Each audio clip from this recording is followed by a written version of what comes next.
Seperti bunga teratai di belakang saya. Ketika waktunya dia mekar, juga akan selalu indah dipandang. Setiap orang layaknya bunga yang mana memiliki waktunya untuk mekar. Makanya seperti inilah cara alam untuk membuat dunia ini begitu berarti dan indah. Dan apa yang dapat kita ambil dari pelajaran di sini, jadilah seperti bunga teratai ataupun bunga apapun yang mana dia akan mekar di saat memang waktunya sudah tepat.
Hari ini hari Rabu tanggal 7 Agustus 2024. Permasalahan datang. Terkadang bukan karena permasalahan itu sendiri yang menjadi sumbernya, namun melainkan dari orang, masalah perorangan. Tentunya ini merupakan satu hal yang boleh dibilang hampir semua orang sependapat. Masalah itu muncul sesungguhnya bukanlah karena berasal dari masalah itu sendiri, namun lebih banyaknya berasal dari perorangan.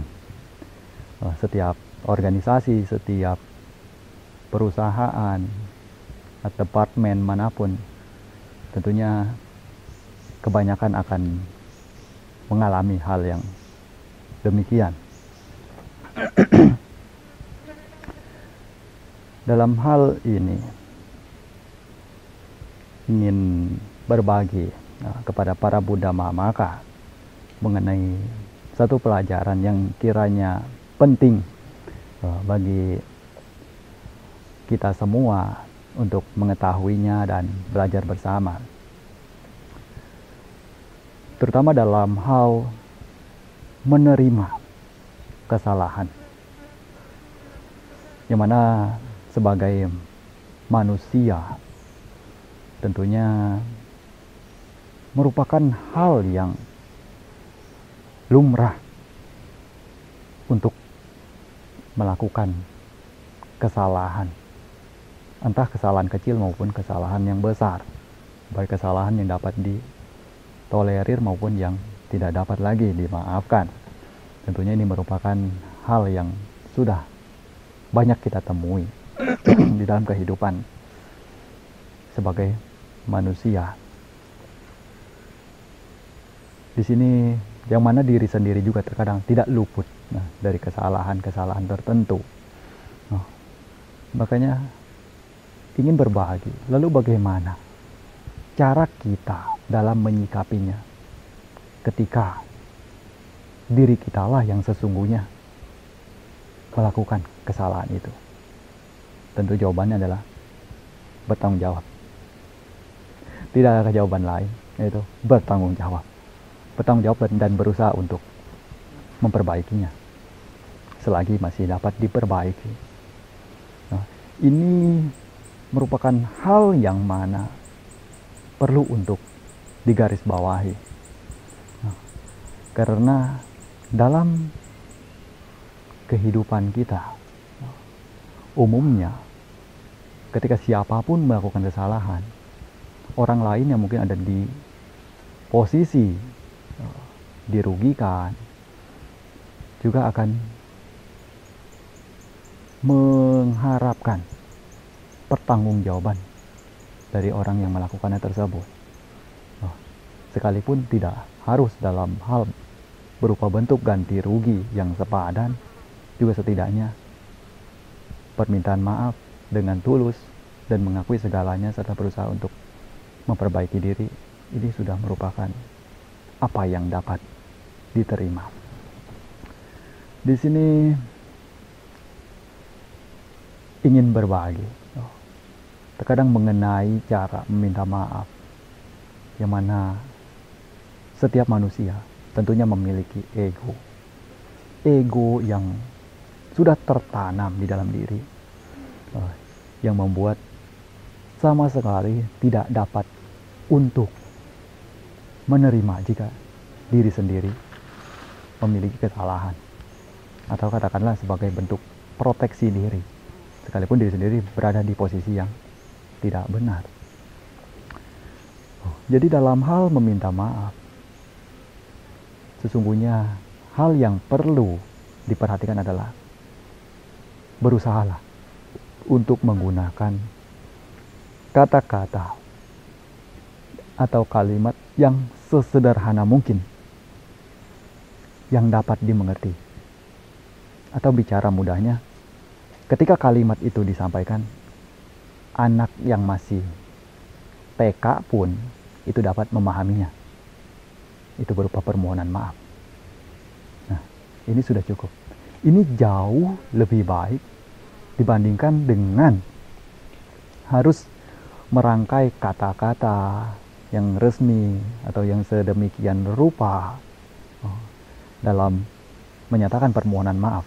Karena dari bentuk tersebut seakan menunjukkan bahwa sesungguhnya diri sendiri masih berusaha untuk memproteksi diri itu, atau dalam kata lain mencari pembenaran. Nah, inilah yang kiranya para Buddha Mamaka dapat ambil. Kemudian di sini saya memiliki case study. Ada 2 case study yang terjadi di tahun 2000. Ya, kala itu saya masih berusia 5 tahun, masih TK. Bagaimana saya mengetahuinya? Ya, inilah gunanya belajar.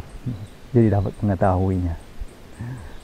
Ada case study di sini sehubungan dengan apa yang berupa peristiwa besar. Tentunya di dunia ini segala sesuatu yang berhubungan dengan kebinasaan dalam jumlah besar, kecelakaan yang merenggut banyak korban jiwa, ini akan menjadi perhatian ekstra. Nah, jadi dalam kasus ini ada 2 perusahaan di tahun 2000 itu. 2 perusahaan raksasa yang mengalami kejadian yang boleh dibilang begitu besar. Katakanlah peristiwa besar, malapetaka, mungkin bahasa sebagai malapetaka. 2 perusahaan ini adalah perusahaan Air France dan perusahaan Bridgestone. Ya, kita mungkin tahu Air France kalau misalnya dari katanya saja Air France berarti berhubungan dengan pesawat. Sementara Bridgestone itu merek merek ban. Di sini perusahaan Air France pada tahun 2000 di musim panas itu, di mana pesawat maskapainya mengalami kecelakaan yang merenggut nyawa seluruh isi penumpang yang ada di dalamnya. Nah, menurut data ada 109 orang yang menjadi korban jiwa dalam kecelakaan pesawat tersebut. Ini terjadi tahun 2000. Dan di tahun yang sama juga perusahaan Bridgestone yang mana memproduksi ban mobil, ban kendaraan, itu juga mengalami masalah di mana pada tahun itu terjadi kecelakaan yang mencapai ratusan jumlahnya, dengan korban jiwa yang menurut data ada 49 nyawa. Di sini cara perusahaan Bridgestone mengatasi permasalahan ini adalah dengan menarik seluruh produk bannya yang mencapai 6,5 juta ban dari pasaran, ditarik keseluruhannya. Ini tentu merupakan bentuk pertanggungjawaban. Nah, dan setelah itu perusahaan ini pun tutup mulut, diam, tidak bertemu dengan media sama sekali. Namun berbeda halnya dari bagaimana perusahaan Air France ini mengatasi kasusnya. Di mana di sini perusahaan Air France pada saat itu, setelah mendapati terjadinya kecelakaan dengan korban jiwa yang sedemikian besarnya, CEO perusahaan saat itu, John Cyril Spinetta, langsung memerintahkan seluruh pesawat dari maskapainya untuk parkir, untuk diam, tidak ada yang terbang, tidak ada yang landing, tidak ada yang take off,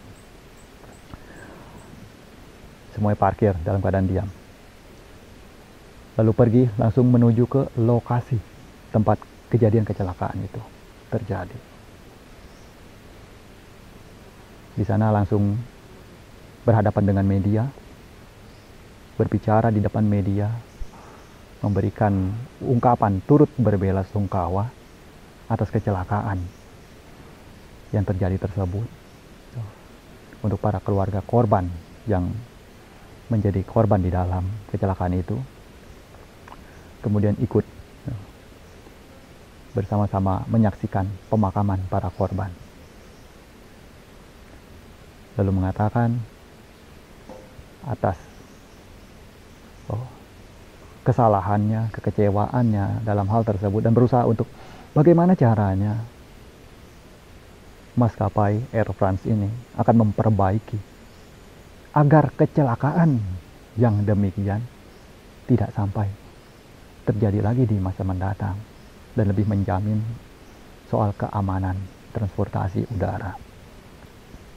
Di sini kita sudah melihat dua bentuk pertanggungjawaban ya dari perusahaan Bridgestone dan perusahaan Air France. Kita melihat hasilnya ya, itu adalah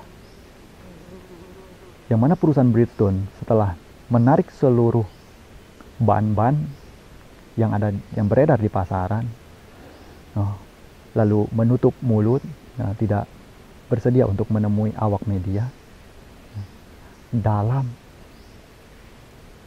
5 hari. Setelah itu, sampai 50 hari setelahnya, saham dari perusahaan Bridgestone terjun bebas sampai turun ke angka 50%. itu penurunannya demikian besar.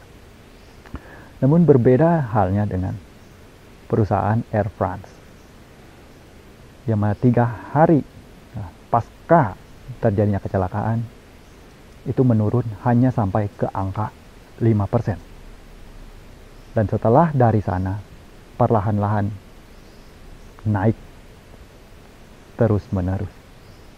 Ini merupakan 2 bentuk pertanggungjawaban yang juga hasilnya berbeda. Jadi di sini merupakan poin yang mana sesungguhnya ketika kita berusaha untuk mengutarakan apa yang memang merupakan kesalahan yang kita lakukan, lalu bertanggung jawab sepenuhnya dengan penuh kebesaran hati, di sana akan membangkitkan atau menumbuhkan kepercayaan dari seluruh masyarakat. Karena terkadang ketika kita bertemu dengan satu persoalan yang mana kita tahu mungkin persoalan itu berasal dari diri kita dan kita memilih untuk diam, itu layaknya sama saja dengan mengkonfirmasi bahwa kita menerima setiap tuduhan yang ditujukan. Namun di sini inilah sekali lagi ingin dititipkan ya, kepada para Buddha Mamaka ketika kita berusaha untuk berbesar hati, membuka diri, mengutarakan sepenuhnya apa yang sebenarnya terjadi.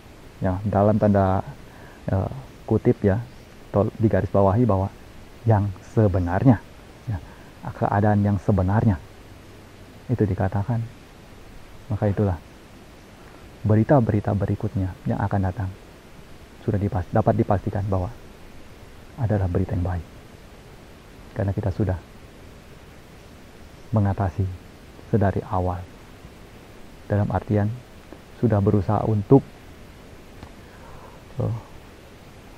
mengurangi rasa sakit sebesar mungkin di awal dengan menerima seluruh kesalahan yang berada pada diri kita.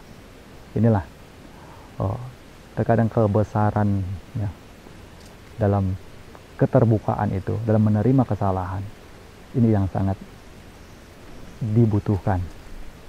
Dan bukanlah hal yang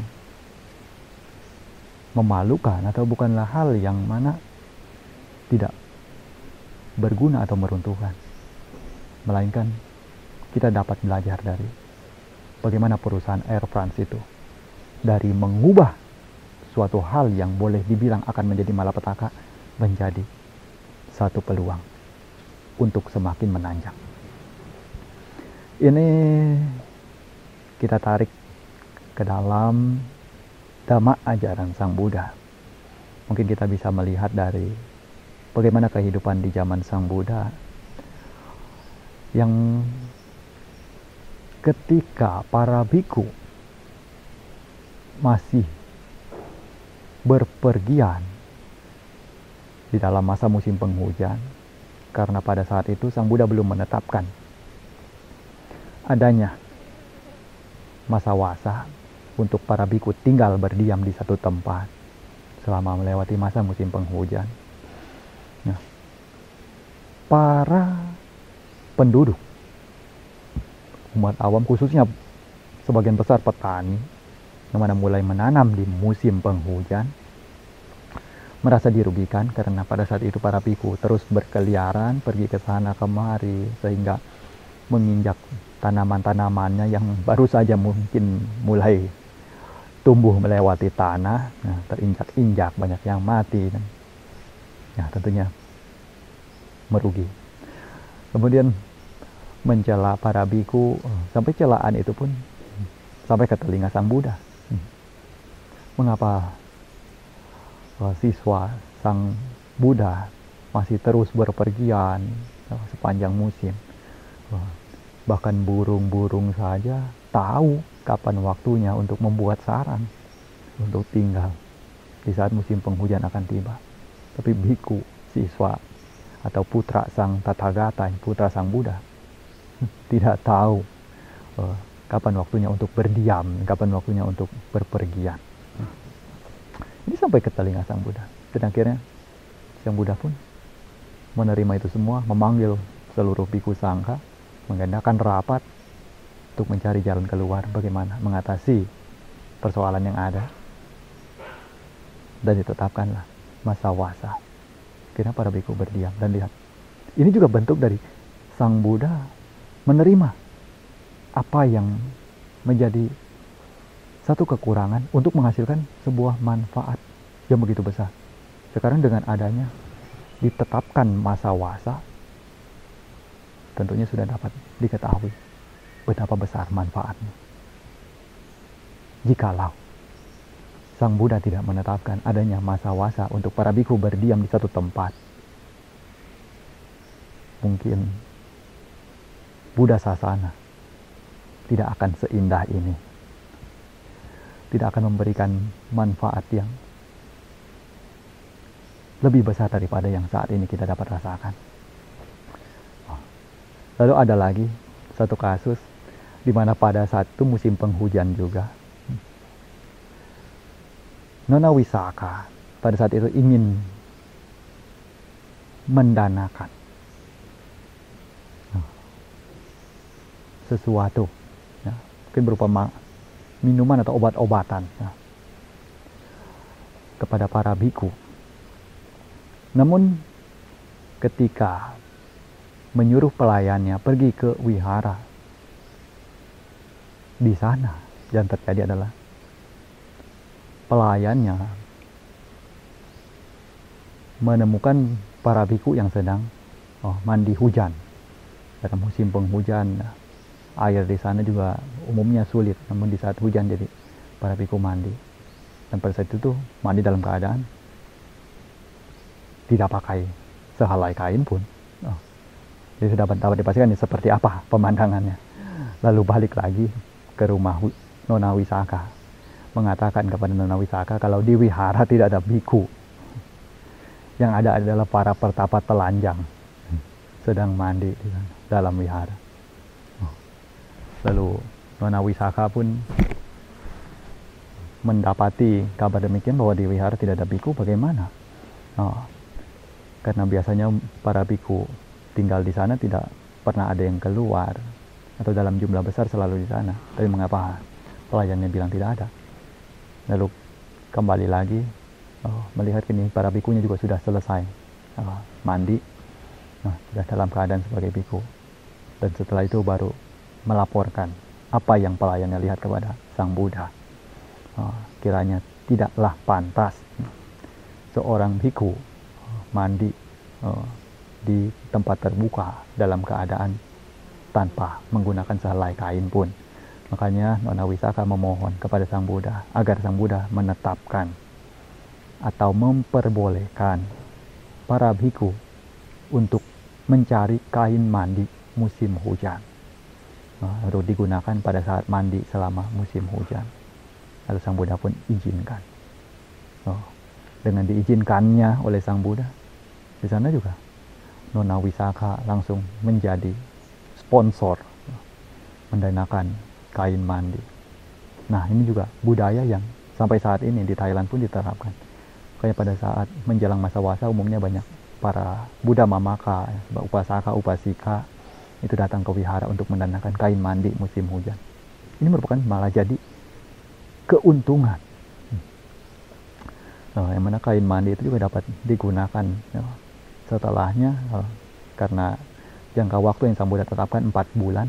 Setelah itu pun dapat digunakan untuk berbagai kebutuhan. Bisa untuk alas tidur, untuk lap, untuk apa dan lain sebagainya, karena berupa kain. Ini dari dalam Buddha Sasana ini, yang mana ketika komplain-komplain tiba, ataupun bentuk-bentuk celaan tiba, kalau memang itu benar merupakan hal yang apa adanya, Sang Buddha pun tidak membela diri. Yang ada Sang Buddha berusaha untuk menerima dan memperbaikinya, serta memberitahukan ya kepada seluruh masyarakat untuk mengetahui bahwa telah adanya perubahan peraturan untuk menertibkan lagi sangka dan keselarasan antara kehidupan para samana dengan kehidupan umat awam ini. Jadi dari sini kita dapat tentunya melihat banyak hal yang mana apabila kita memandang dari sudut pandang yang lebih luas, lebih terbuka, di sanalah akan menemukan jalan keluar. Selalu ada jalan keluar yang lebih baik. Namun kapan mungkin kita menutup diri, sekalipun kita tahu kesalahan berada di mana, sumber dari permasalahan itu ada di mana, lalu berusaha untuk menutup diri serapat mungkin, selalu mencari pembenaran diri, tidak bersedia untuk mengakui kesalahan diri. Di sanalah mungkin keberuntungan tidak akan pernah ada lagi di pihak kita. Nah, ini untuk dititipkan kepada para Buddha Mamaka. Kayaknya hal yang lebih baik ketika kita tahu di mana sumber masalah, di mana letaknya, apabila itu kita sudah ketahui berada pada diri kita, berusaha secepat mungkin untuk membuka diri, berusaha untuk memberitahukan, bertanggung jawab, dan berusaha untuk memperbaiki diri. Ini jauh lebih baik daripada harus mengumpulkan massa yang sedemikian besarnya untuk melakukan penolakan. Kiranya untuk hari ini apa yang disampaikan ini dititipkan agar menjadi satu pelajaran, satu perenungan yang seperti bunga teratai yang di awal juga, yang mana kita melihat atau kalau seandainya mempelajari bagaimana bunga teratai itu tumbuh, tentu kita akan mendapati bahwa awal mulanya itu adalah dengan adanya lumpur. Kita ketahui sendiri lumpur itu seperti apa. Tidak ada seorang pun mungkin akan berpandangan bahwa lumpur itu merupakan barang yang bersih. Lumpur adalah barang yang kotor. Dan sekarang dengan lumpur yang kotor berproses sedemikian rupa dengan hidupnya tumbuhan teratai di sana, sampai akhirnya menghasilkan satu bunga yang indah. Ini merupakan bentuk pengubahan daripada kekotoran, daripada hal yang buruk untuk menjadi satu hal yang baik. Dan kiranya ini juga diharapkan kepada masing-masing individu sekalian, masing-masing dari Buddha Mamaka sekalian, untuk melihat, untuk belajar dari sini. Tidak ada seorang pun yang sudah bersih sedari awal. Semua mungkin harus bergerak dari kekotoran untuk menuju ke tempat yang bersih. Seperti halnya bunga teratai yang tumbuh dari lumpur-lumpur yang kotor. Dan ketika telah dapat menjadi bunga dan melewati air, mekar dengan indahnya, dengan keadaan yang begitu bersihnya. Inilah yang diharapkan agar Buddha Sasana itu semakin lebih memiliki kualitas dibandingkan hanya dengan sekedar mencari-cari pembenaran-pembenaran untuk hal-hal yang tidak berguna. Lebih baik membuka diri dan berusaha untuk memperbaiki diri masing-masing, karena bagaimanapun Sang Buddha sudah mengajarkan untuk memperbaiki diri dari hari ke hari, terus waspada, terus meningkatkan kesadaran sebagaimana yang diajarkan oleh beliau di dalam dhammanya. Semoga hari ini merupakan hari yang baik bagi kita semua, dan semoga kita semua semakin berkembang lebih maju di dalam Dhamma.